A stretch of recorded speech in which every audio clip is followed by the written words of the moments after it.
ബഹുമാനപ്പെട്ട മുഖ്യമന്ത്രി ഇതാ എത്തിക്കഴിഞ്ഞിരിക്കുന്നു.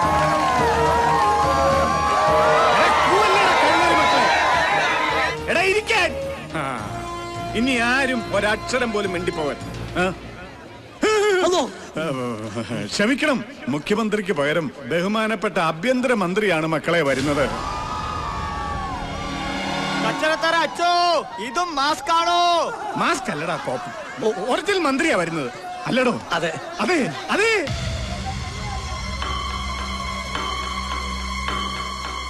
ബഹുമാനപ്പെട്ട ആഭ്യന്തരമന്ത്രി സാക്ഷാൽ ശ്രീ നടേശൻ സാറിനെയും അദ്ദേഹത്തോടൊപ്പം MLA സാക്ഷാൽ SA തങ്കപ്പനെയും PA ദാസപ്പനെയും ഈ വേദിയിലേക്ക് സ്വാഗതം ചെയ്യുന്നു. പ്രിയമുള്ള പാർട്ടി പ്രവർത്തകരെ, ആഴക്കടലിൽ നീന്തുന്ന കൊച്ചു കൊച്ചു ചാള കുഞ്ഞുങ്ങളെ പോലെ ഈ വലിയ എഡ്യൂക്കേഷനിൽ തുള്ളിക്കളിക്കുന്ന സ്റ്റുഡൻസുകളെ സന്തോഷം കണ്ട നമ്മുടെ പ്രിയങ്കരനായ ആഭ്യന്തരമന്ത്രി നടേശൻ സാറിന് സാഗര പോലെ പ്രസംഗിക്കാനുള്ള ചാലു തുറക്കലാണ് എന്റെ ജോലി. അതിലെനിക്ക് അഭിമാനമുണ്ട്. പ്രിയമുള്ളവരെ, ഞാനും എന്റെ പാർട്ടി SDCPയും ഇന്ന് വളരെ സന്തോഷത്തിലാണ്. കാരണം സുനാമി തിര പോലെ രാഷ്ട്രീയ ജീവിതത്തിൽ നിന്നും നടേശൻ സാറിനെ തുടച്ചു മാറ്റുമായിരുന്ന ഒരു വലിയ കേസിന്റെ വിജയമറിഞ്ഞ സന്തോഷത്തിലാണ് ഞങ്ങൾ എല്ലാവരും. കടലമ്മയുടെ കൃപയാൽ കോടതി നടേശൻ സാറിന്റെ കൈകൾ പരിശുദ്ധമാണെന്ന് പ്രഖ്യാപിച്ചു കഴിഞ്ഞു. കഴിഞ്ഞ 20 വർഷമായി തോൽവി എന്തെന്നറിയാതെ ഈ രാജ്യം ഭരിച്ച് ഒരു നിലയിലാക്കിയ നമ്മുടെ അഭിമാന സ്തംഭനമാണ് നടേശൻ സാറ്. ഇനിയും ഇതുപോലെ 100 കേസുകൾ ഉണ്ടാക്കട്ടെ എന്നും അതെല്ലാം വിജയിക്കട്ടെ എന്നും ആശംസിക്കുന്നു. ജയ് ജയ് SDCP, ജയ് ജയ് SDCP, ജയ് ജയ്.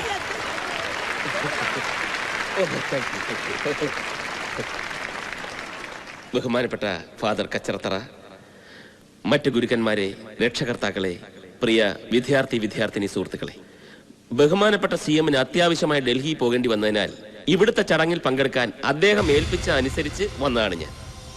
MLA തങ്കപ്പൻ പറഞ്ഞതുപോലെ ഞാൻ ഇന്നേറെ സന്തോഷവാനാണ്. സത്യാന്വേഷിയായിരുന്ന മഹാത്മാഗാന്ധിയുടെ പാത പിന്തുടരുന്ന ഒരു എളിയ രാഷ്ട്രീയ പ്രവർത്തകനാണ് ഞാൻ. ആ എന്നെ ഒരിക്കലും ദൈവവും നിങ്ങളും കൈവിടില്ല. അതാണ് എന്റെ സന്തോഷം. നാടിനു വേണ്ടി നിസ്വാർത്ഥമായി പ്രവർത്തിക്കുന്ന എന്നെ പോലുള്ളവർക്കെതിരെ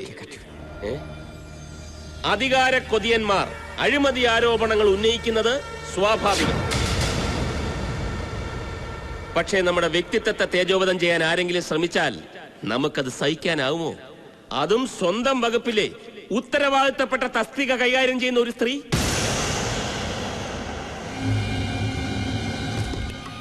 എന്റെ സ്റ്റാഫ് എന്ന പദവി ദുരുപയോഗപ്പെടുത്തി ആ സ്ത്രീ നടത്തിയ അഴിമതി ഞാൻ കണ്ടെത്തി താക്കീത് ചെയ്തപ്പോൾ സുന്ദരിയായ വിധവ ഭാരത സ്ത്രീകൾ തൻ ഭാവശുദ്ധിക്ക് കളങ്കമുണ്ടാക്കും വിധം ശാരീരിക ചേഷ്ടകൾ കാട്ടി എന്നെ പ്രലോഭിപ്പിച്ച് വശീകരിക്കാനാണ് ശ്രമിച്ചത്.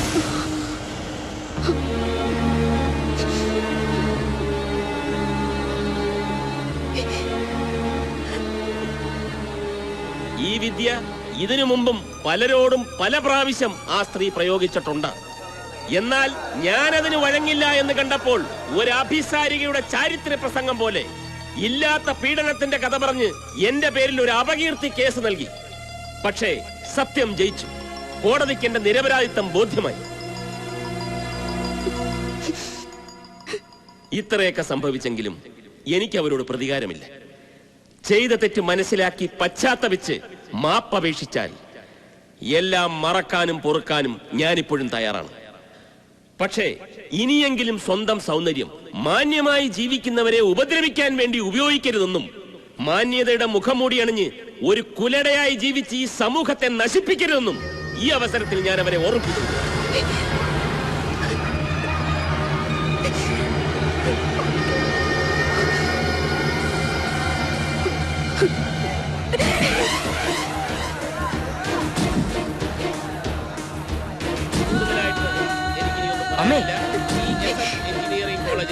ആഘോഷങ്ങൾക്കെല്ലാം എന്റെ എല്ലാവിധ ഭാവങ്ങളും നേർന്നുകൊണ്ട് അപ്പോഴേ പറയുന്നല്ലേ വരുന്നില്ലെന്ന്. അമ്മ കരയരുത്. ഇങ്ങനെയൊക്കെ ഉണ്ടാവും ഞാൻ കരുതിയില്ല. സാരമില്ല, അമ്മ വീട്ടിലേക്ക് പോവുക. സമ്മാനം വാങ്ങിയിട്ട് വന്നാ മതി. വേണ്ട, അയാളുടെ കൈകൊണ്ട് തരുന്ന സമ്മാനം എനിക്ക് വേണ്ട. അങ്ങനെ പറയരുത്. കോളേജിന്റെ വക നിനക്ക് തന്ന അംഗീകാരമാ. മോൻ ഒരുപാട് ആശിച്ചതല്ലേ, വേണ്ടെന്ന് വെക്കരുത്. അടുത്തതായി സമ്മാനദാനമാണ്. കായിക കലാമത്സരങ്ങളിൽ ചെല്ല്. വിജയികളായ വിദ്യാർത്ഥിനികളെ അയ്യോ, സമ്മാനം ഏറ്റുവാങ്ങുന്നതിനായി കരയരുത്. എന്റെ മോൻ നല്ല സ്മാർട്ടായിട്ട് രാജകുമാരനെ പോലെ തല ഉയർത്തിപ്പിടിച്ച് ചെന്ന് സമ്മാനം വാങ്ങിക്കണം. എന്നിട്ട് വീട്ടിൽ ഉടനെ എത്തണം. അമ്മ കാത്തിരിക്കും. ഉടനെ തന്നെ പോകേണ്ടതാണ്. അതുകൊണ്ട് നിങ്ങൾ സഹകരിക്കുക.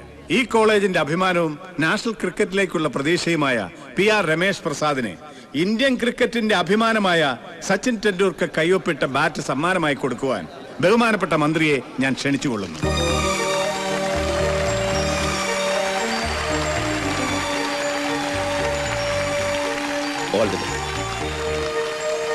ഇനി രണ്ടു വാക്ക് പറയുവാൻ രമേശിനെ ഞാൻ ക്ഷണിക്കുന്നു. എനിക്കൊന്നും പറയാനില്ല ഫാദർ. Ramesh please come. വാടോ ഇങ്ങോട്ട്. ഞാനല്ലേ പറയണേ.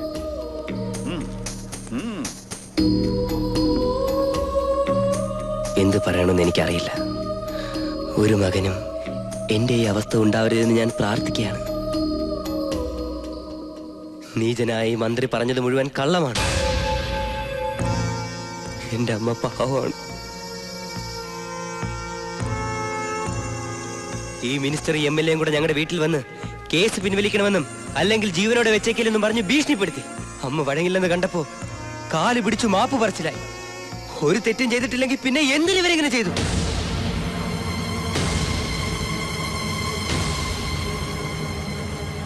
നമ്മുടെ നാട്ടിൽ നിയമം പോലും പാവപ്പെട്ടവനെതിരാണ്.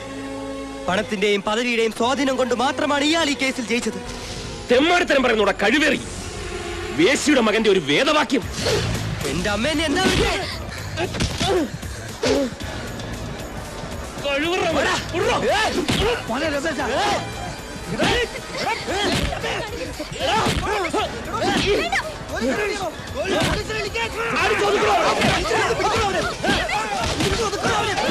രമേശ് എടാ.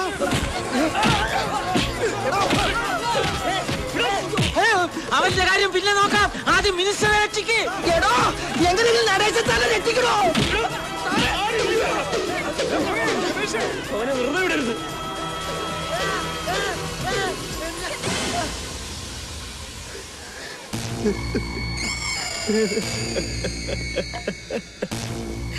Ha ha ha ha.